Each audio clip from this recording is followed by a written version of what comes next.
നഷ്ടപ്പെട്ട ദണ്ട് തിരികെ ലഭിക്കുവാൻ ആ ബാലൻ പിന്നാലെ ഓടി വരും. ഒരു കുഞ്ഞിന്റെ നിഷ്കളങ്കതയിൽ നിങ്ങൾക്ക് പിന്നാലെ വന്ന് അപേക്ഷിച്ചു കൊണ്ടേയിരിക്കും. ചിലപ്പോൾ ആ ശബ്ദത്തിൽ അലുവ തോന്നിയേക്കാം, ആ അപേക്ഷയിൽ മനസ്സ് തളർന്നേക്കാം.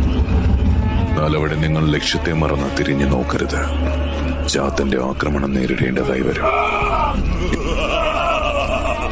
ഇത്രയും പെട്ടെന്ന് തന്നെ ദണ്ഡുമായി ചാത്തനിറങ്ങാൻ ഭയക്കുന്ന അരയാൾ പൊക്കമുള്ള ജലാശയത്തിലേക്ക് ഇറങ്ങുക. എന്നാൽ അപ്പോഴും വടിയുപേക്ഷിച്ച് ചാത്തൻ മടങ്ങിപ്പോകുമെന്ന് കരുതരുത്. രാവിന്റെ കറുപ്പിൽ നിന്നും പ്രകൃതി വെളിച്ചത്തിന്റെ പടവുകൾ തേടുന്ന ഓരോ നിമിഷത്തിലും ചാത്തൻ കരയിൽ നിന്നും ദണ്ട് വീണ്ടെടുക്കുവാൻ ശ്രമിച്ചുകൊണ്ടേയിരിക്കും. ഭയപ്പെടുത്തിയെന്ന് വരാം, ആജ്ഞാപിച്ചുവെന്നും വരാം.